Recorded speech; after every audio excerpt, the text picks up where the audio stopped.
Iniciamos agora mais um programa Contra a Capa, que é esse nosso encontro tão gostoso, semanal, em que a gente recebe aqui escritoras, escritores mineiros ou que tenham uma forte ligação com Minas para poder falarem das suas obras, da literatura mineira, da literatura que os influenciou, da sua vida, das suas experiências.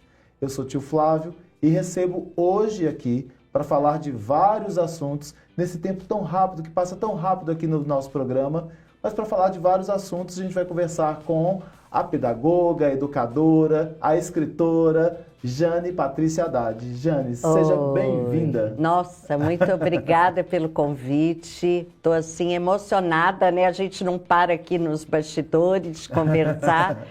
E espero, assim, deixar alguma coisa que afete cada um de vocês que nos escutam, que estão aí dispostos a esperançar o mundo, né? E este verbo é tão necessário hoje.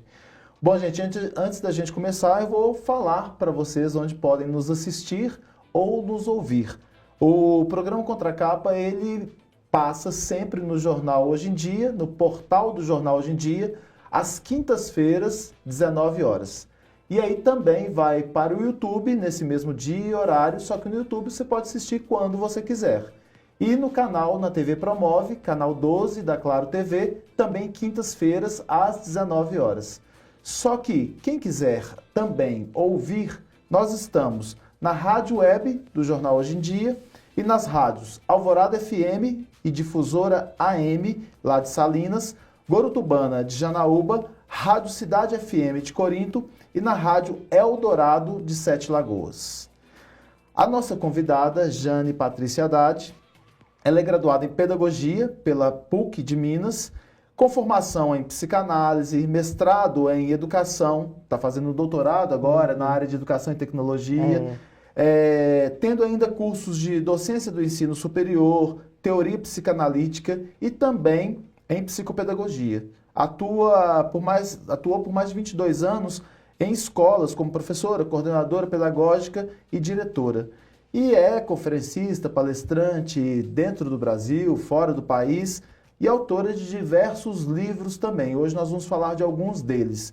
Mas antes da gente começar a falar especificamente dos livros que tratam sobre educação, que tratam sobre saúde mental, eu queria aproveitar a Jane aqui para a gente poder falar sobre esse momento em que a gente vive, né, de uma angústia das famílias, uma angústia das escolas em busca do melhor para os seus filhos, mas que com o mundo mudando cada vez mais, o acesso às redes sociais, às informações acelerado, a gente está vivendo uma angústia por lado também dos filhos, né? Eu queria que você falasse um pouquinho sobre esse cenário, antes da gente entrar. Olha, é muito interessante, porque quando você fala angústia, eu penso assim, a angústia é um afeto que não mente. Então, a gente tem que parar e ver o que está acontecendo.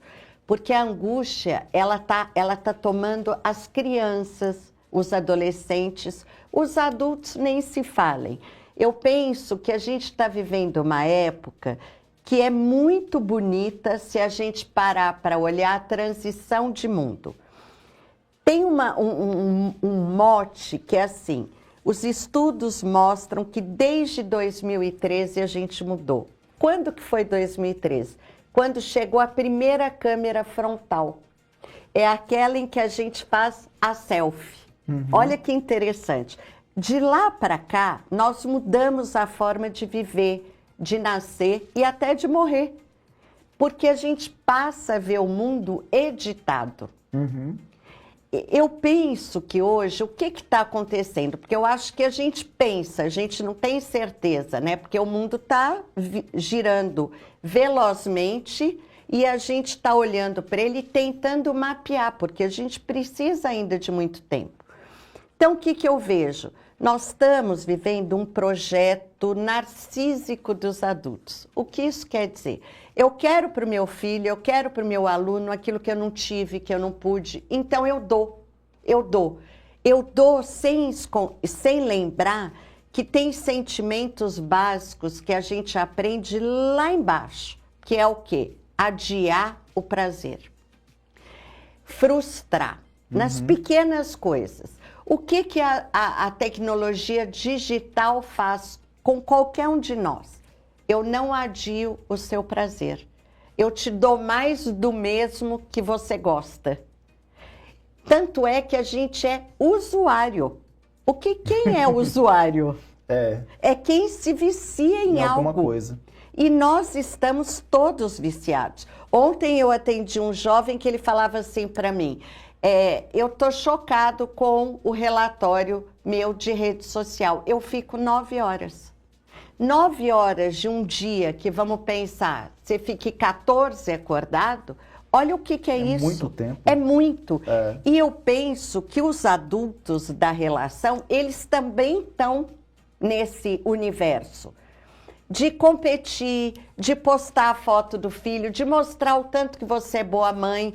As escolas, muitas vezes, de engajar os seus seguidores, fidelizar. Então, assim, é um mundo que a gente está passando por ele, mas ele não está passando por nós. Há uma questão que eu falo, onde a gente vai fazer a diferença? Nisso aqui, num estado de presença. Me fala que eu estou te escutando. E enquanto você está falando, eu estou aqui viajando na sua fala. Porque tudo isso é tão real em vários aspectos. Porque esse estar presente, né? Eu estou te ouvindo, pegando as informações. Isso. Eu não estou elaborando uma resposta, porque eu estou tentando digerir o que você está falando, mas eu estou presente na sua fala. Isso. E eu acho que talvez o que cause muita ansiedade é justamente a gente... Tem vários aspectos, né? Mas a gente querer ter resposta para tudo. Em né? tempo real. Você está me contando uma dor sua, eu tenho que te dar uma resposta. Um conselho, né? E aí eu sofro, você sofre, né? E a gente vai tendo... E essa questão que você falou aí, da frustração. Eu acho que isso é extremamente importante da gente lidar, lógico, desde a infância, né? Isso. Mas você me falou antes da gente entrar sobre um termo, né, que a gente chama de letramento. O que é esse letramento dos pais, esse letramento das pessoas? É um tema que eu ainda tô desenvolvendo, né? Não é à toa que aos 61 anos eu volto para a universidade, porque eu quero ainda fazer muito pelo mundo, né? Eu acho que a gente encontra uma forma, né, de devolver para o mundo tudo que a gente recebe, apesar das nossas dores. E no auge dos 61, a leitura é outra, né? Outra. Que é uma maravilha. E o que é legal, né, é que a gente desapega de querer agradar ou ser reconhecido. Então, eu fico pensando assim, nós não fomos alfabetizados emocionalmente, cognitivamente? Então, aí eu aprendo a ler. Aí eu começo a ler. Eu estou letrado. Letramento, eu sempre tive a consciência de que é uma releitura. Então, eu penso, o que é um letramento emocional? Quais são os afetos? Como que eu lido com eles? O que é a saúde mental, né, tio Flávio? É a forma de ser e estar no mundo e como eu lido com esse mundo, com as pessoas, com a pressão. Então, eu penso assim, um letramento emocional é trazer os sujeitos para que eles se voltem para eles. Tem um discurso do Alcebiades com Sócrates, né? E que o Alcebiades fala, pronto, mestre, eu estou pronto para mandar. Lembra disso? E ele fala assim, não, você vai estar pronto para mandar o dia que você cuidar de si. Para que daí você possa cuidar do outro. Porque se não o mandar, ele é uma ferramenta de poder. Então eu fico pensando, vamos voltar para os pais e professores. Será que eles estão cuidando de si para cuidar do outro? Ou eles estão passando uma conta para eles e essa conta é impagável? Porque eu escuto muitas crianças, adolescentes e adultos no consultório, mas as crianças e adolescentes dizem, mas eu tenho tudo, mas eu sofro. E aquele que eu atendo lá, que não tem nada, ele diz, eu não tenho nada, mas eu sofro. E não é um sofrimento ligado ao ter. É um sofrimento que eu investigo, que é lá da primeira infância, que é aquilo. Eu não aprendi a lidar com aquilo. perder um jogo, não ter a carne, ter que dividir. Aí eu perco o meu namorado, a minha namorada, eu não sei lidar porque eu não tenho a base. Então eu vou pular da janela.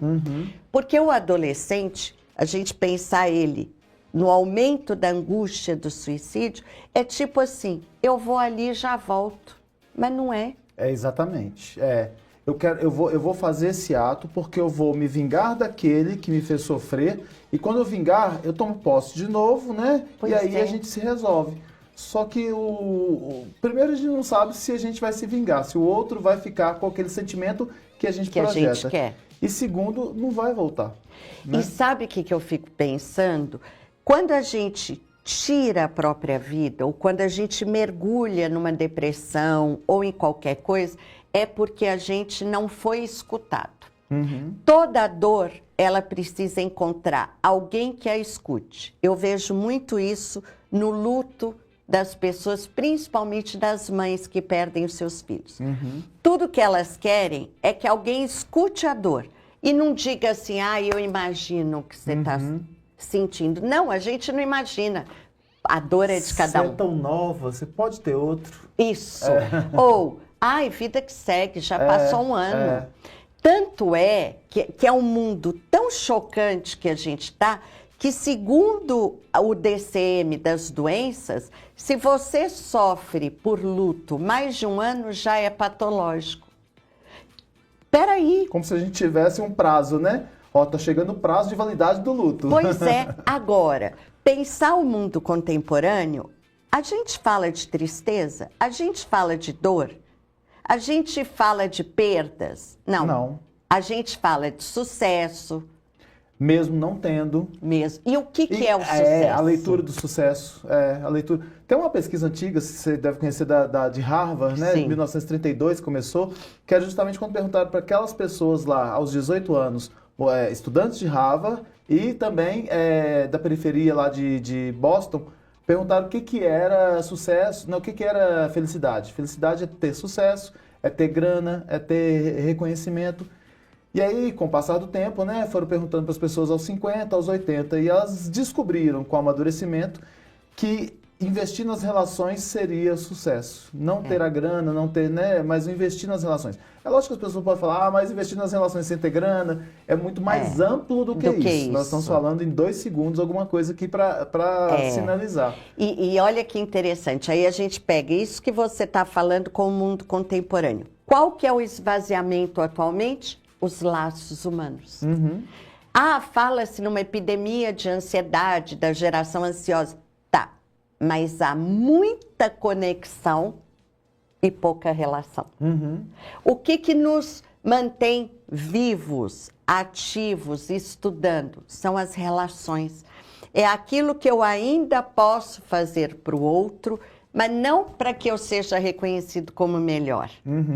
Né? Porque não tem disso também, né? Não. Eu ouço muito isso. Nossa, eu queria tanto fazer o que você faz. Eu falei, começa. Começa! Porque assim, eu não, obviamente, no voluntariado eu não estou sozinho, né? Então tem muita coisa de gente fazendo, comigo inclusive. Mas as pessoas falam, eu não tenho tempo. Eu também não. Ninguém né? tem. Mas é um novo letramento social. Isso.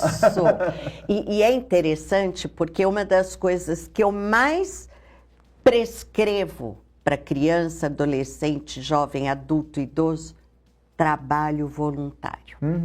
Dê para o outro aquilo que às vezes você precisa. Né? Que é a escuta. O mundo está perdido, está acabado, ninguém mais escuta. Vai escutar quem precisa. E todo mundo precisa. Precisa, lógico. É aquilo que a gente falava do pertencimento. Eu estava numa ação nossa recente no Hospital Felício Roxo e eu cheguei, tinha uma senhora lá na diálise e aí a diálise sempre foi muito pesado para mim, sabe? Porque você vê as máquinas, você vê o sangue correndo para entrar no corpo da pessoa. E aí eu cheguei perto da pessoa e falei com ela assim, ela estava lendo sem óculos, era uma senhora, e eu não vejo mais nada sem óculos. Nem eu. Aí eu falei assim, gente, olha só, você consegue ler essa letrinha sem óculos. Ela falou, pelo menos alguma coisa no meu corpo tem que prestar. Olha. E aí eu vi que era o momento, né? A deixa, a deixa. E ali eu não precisava falar nada, só ouvir. E é isso que é importante. Porque quando a gente vai em ações voluntárias, e eu já errei muito nisso, ou quando você vai atender alguém, né, a gente dá palestra, acaba a palestra, as pessoas vêm conversar com a gente, elas não querem uma fórmula, elas não querem. Tem muita gente que não quer, só quer falar, né? E é justamente a escuta que é extremamente importante hoje. E quando a gente pensa, né, no mundo que a gente está atravessando, o que falta? Escuta, acolhimento, mas sem contar a sua história. Você falou aqui sim, eu estou aqui escutando sem pressa. Isso, não ter resposta, tá tudo certo. Tudo certo, E lidar com a dor, tem aquele Byung-Chul Han, fala sobre essa questão num livro chamado Sociedade Paliativa. Ele fala da gente anestesiar as nossas dores, né? A gente não está vivendo, a gente está congelando. Exatamente. E o vício entra nesse congelamento, né? Eu busco um vício para poder amenizar ou fugir de uma dor. E fica pensando, né? Por exemplo, as redes sociais, elas são extremamente importantes, até porque a gente vive numa rede social. Mas a questão é, o que eu busco em 2 segundos no dedinho? Porque eu não paro em lugar nenhum. Né? Lógico, nós temos rede social, divulgamos nosso trabalho, mas assim, a gente acaba indo para aquilo que nos interessa, com uma disciplina, com um cuidado de si. Né? E eu vejo assim, agora, num momento deprimido meu, ou um estado ali de tristeza, eu começo a ver só aquilo que me leva a isso, ou só a vida editada do outro para ter certeza que a minha é a pior. Né? Então, tem toda uma leitura que os algoritmos que são feitos por matemáticos sabem como te direcionar. Aí tem aquele filme, eu esqueci como é que chama, das redes sociais. Das redes sociais, aquele documentário, né? Que ele fala justamente como é que só foram criadas as redes sociais.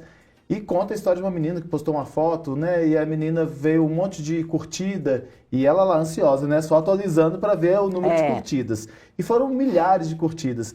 E aí começaram a ter uns dedinhos para baixo, né? E aí ela, vendo aqueles poucos dedinhos para baixo, já foi suficiente para ela se achar inferior, né? Não dá conta da frustração de uma rejeição.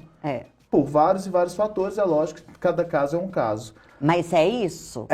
É um cenário de que eu busco o reconhecimento e a validação de alguém que nem me conhece. O filme chamou O Dilema das Redes. O Dilema das Redes. E isso tudo que a gente está imerso e que ainda ficará mais ainda, né? Porque o mundo continua nessa toada. Vem a literatura contando isso para crianças, falando disso, de dores, dos seus sentimentos para crianças e para adultos também, né? Esse livro que você tem aqui, que é Aqui Moram os Sonhos, que é com as ilustrações do Alan Nogueira, o que ele fala? Esse livro, eu falo que assim, é um fechamento da minha análise pessoal num período. Eu sempre fui uma criança muito tímida, ao mesmo tempo muito explosiva, que passei por situações muito pesadas ao longo da minha infância. Me tornei mãe aos 19 anos, uma mãe praticamente solo. Enfim, é uma história. E o tanto que hoje eu olhei para a minha história e agradeci a ela. Pela separação dos meus pais, pela perda da minha mãe por suicídio, enfim, mas principalmente por uma tia minha que deixou diários. E aí eu me tornei uma escritora da própria vida. E esse livro, ele fala um pouco da Jane ineducável, mas que foi olhada em determinado momento dentro da escola por uma pessoa que se chamava Tia Benedita, que era bibliotecária. Toda vez que eu ia de castigo para a biblioteca, que aquela época, sabe? A criança ficava na biblioteca. Ela olhava, eu abria a porta já com quem? foi excluída de uma sala, tudo. Eu ia entrar, ela falava assim para mim: vem, menina Jane, vem que aqui moram os sonhos. Olha só que legal isso, hein? E aí eu me tornei uma leitora. Então, nos momentos mais tristes, mas também mais alegres da minha vida, eu estava com um livro na mão. Uhum. E eu acho que a tia Benedita foi a primeira pessoa que me olhou e apostou em mim. Uhum. E a partir dali, eu comecei a apostar na literatura, mesmo sabendo que eu não entendia aquilo. Porque como eu era uma criança da pá virada, porque aí eu virei, né, a ineducável, a indisciplinada e tudo, mas eu sempre transitei. Depois dessa virada na minha vida, eu virei uma pessoa tocada. Todas as situações de dor e de amor me tocavam e me tocam até hoje. Então, esse livro, ele foi um pouco, assim, uma forma de eu expressar a minha gratidão com a criança que eu fui. Uhum. Sabe aquela história que a gente dá a mão para a criança quando a gente está adulta? E tem uma cena que o Alan captou muito bem, que é essa aqui. É como se eu fosse me despedindo, mas incorporando quem eu era. Eu acho que é o processo de luto. A gente demora um tempo naquela dor física até, do peito, de tudo, e de repente você vai lembrando da pessoa, como se você pegasse traços dela e pudesse seguir a vida. Então, eu acho que Aqui Moram os Sonhos é muito lindo, mas essa história da tia Benedita é lindíssima, né? Tanto é que a tia Benedita, a gente coloca ela como uma... Eu sempre tive a ideia da vida como um tear, retalhos. E a gente coloca ela com um vestido cheio de retalhos, né, assim, e eu aqui assim deitada, olhando para ela para mim. E passado um tempo, eu apareço andando com uma bolsinha com os retalhos. Então, olha, observem bem a capa do livro que o Silão vai colocar para vocês. Aqui Moram os Sonhos, que é o que ela está falando aí, é justamente o que está desenhado aqui. Vocês vão... O próprio desenho vai te dar várias outras viagens aí, vai te possibilitar outras viagens. E é interessante que hoje eu trabalho num projeto voluntário com mães, pessoas que tinham depressão e todas medicadas e anestesiadas, e eu comecei a trabalhar com elas com artesanato. E eu tenho esse grupo até hoje na cidade de Pedro Leopoldo, e elas costuram e produzem, e as dores vão ficando ali, em cada retalho. Não sei se você conhece a Odete Castro, que tem um projeto Uma Flor por uma Dor. Não. Depois vou te apresentar e as pessoas também que não conhecem podem buscar a Odete com 2 T's Castro, que trabalha a perda da filha dela, ela é uma mãe atípica, a perda da filha com o artesanato. Como que o crochê fez um sentido na vida dela. É muito interessante. E esse aqui, sobre a saúde mental na educação, escutas e inquietações, que foi escrito por você, né? E pelo Eduardo. Eduardo Lucas. É um psicanalista também. Esse livro, ele surgiu na pandemia, né? A gente fazia muitas lives e tudo, mas principalmente porque a gente tem uma forma de ler a saúde mental muito não mais como um mercado que está aí sendo oferecido para que você pague e eu te cure. Não. A saúde mental como essa forma de lidar com a vida, né? Principalmente nos desafios da família, do idosos. Na época eu escrevi muito, eu estava envolvido em alguns massacres em escolas que tinham ocorridos. Então, assim, tentar entender essa violência do dia a dia, né? Essa violência que ela não pode ser essa agressividade que não pode ser verbalizada e vira essa violência que a gente vê todos os dias. Então, são algumas pérolas, né, disso. A gente não aprofunda muito, porque foi um livro muito... nos afetou muito, né? Eu acho que todos nós que sobrevivemos a uma pandemia fomos afetados de alguma forma. E é isso, não nos curarmos muito, né, como diz a Anice de Silveira, porque gente normal demais dá preguiça, né? Então eu acho que a gente não pode se curar e também não ser indiferente à dor do outro. Engraçado, a Anice da Silveira trabalhou com a Dona Odete, com a Dona Ivone Lara. Naquela época dos manicômios, né? Isso. E ela com aquele olhar de médica e arte. A Dona Ivone Lara era, se não me engano, enfermeira e tinha esse olhar da música, né? Então, que foi o livro até do Jacques, né? Isso, exatamente. Eu li, o Jacques Fuchs tem um livro que fala sobre Dona Ivone Lara. Lindo. E aí tem esse que aqui é o novo, o mais recente livro, que é o Robildo. Como que surgiu? Porque esse livro não foi só você que escreveu, é um livro infantil. E que eu escrevi com um menino, uma criança, Gabriel, né? Que é um menino assim, que eu acho que muitas famílias têm um Gabriel, um menino com uma sensibilidade frente ao mundo. Quando eu o recebi, era um artista ali. E é muito interessante porque ele começou a me sinalizar algumas coisas que, assim, toda vez que a gente jogava um jogo de tabuleiro, ele ficava, eu vou ali ao banheiro, eu vou ali, eu vou fazer isso, já vou olhar o outro jogo pra gente. Eu comecei, opa, tem alguma coisa. E naquela escuta, né, anos e tudo, aí um dia eu virei para ele e falei, nossa, aí ele começou a trapacear, ele percebeu que eu saquei, começava a trapacear. Aí um dia eu virei para ele e falei, nossa, mas você tá bem Robildo. Aí virou Robildo. E aí eu propus a ele que a gente escrevesse sobre esse Robildo. E várias sessões, desenhava, criava e tal, e virou essa história. Robildo, o menino que não sabia perder, mas que continuava aprendendo. E os pais muito sensíveis começaram a enxergar esse lado de artista dele. Então ele está no teatro, ele pinta, ele cria, ele escreve histórias. E aí eu, junto com os pais, achamos muito importante trazer isso, né?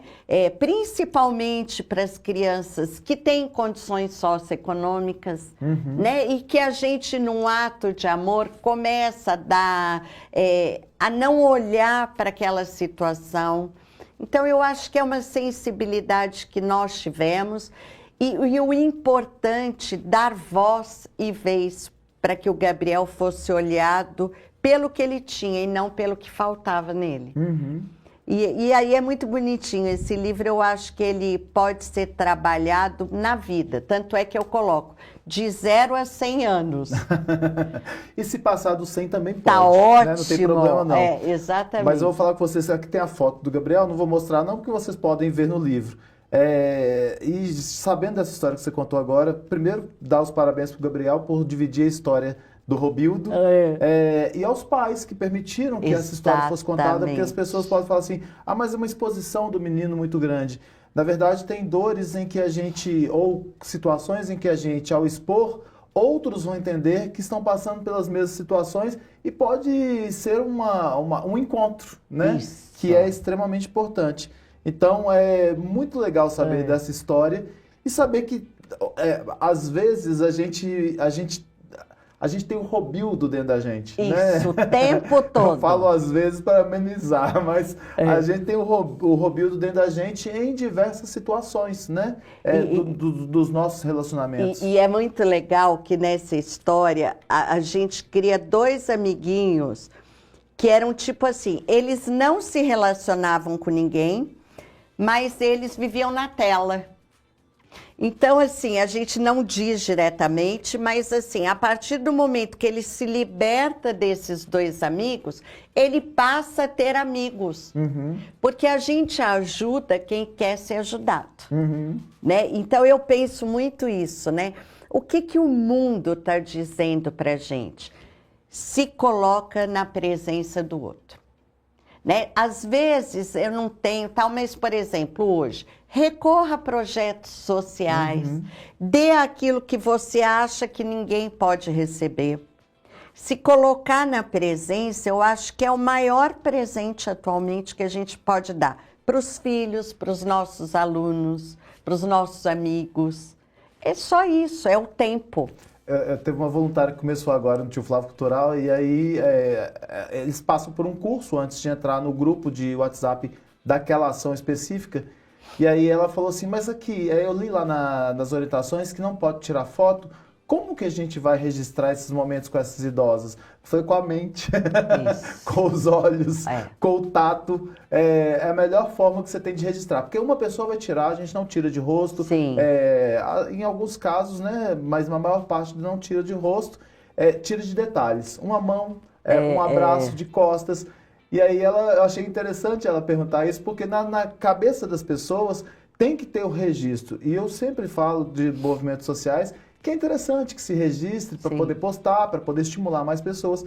Mas a gente está perdendo o filtro. O tirar, porque você falou em 2013, né? A selfie.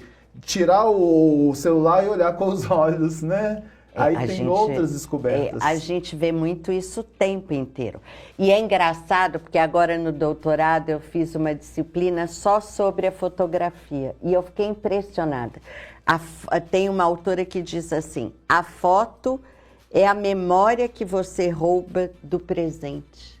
Olha, né, que é isso. Eu vou num show, eu quero fotografar, mas eu não olho. Não tô ali, eu tô atrás. Porque nós temos os fotógrafos, que são artistas, né? Isso, que têm esse olhar. e que vivem disso. Mas nós não somos os fotógrafos em tudo, né? É impressionante. Então a gente tem que viver as situações. E eu acho que é isso, né? Tem um toque para quem está atento de dar um passo atrás. Né? Eu acho que assim, tem essa polêmica da escola, do celular, eu falo, gente, tá tudo certo, é um passo atrás para depois avançar. É o letramento digital. Exatamente, me veio à mente justamente isso, Não essa é? nossa alfabetização. Jane, a gente Ah, encerra que por pena. aqui, porque eu falo que realmente aqui é um espaço em que o tempo passa mais rápido que lá fora. Para as pessoas te encontrarem, como que elas podem fazer? Olha, eu tenho o meu Instagram, que é @JaneHaddad. O Haddad com dois Com Ds, dois né? Ds. DDAD. Tenho um site, né, que é Jane Haddad também.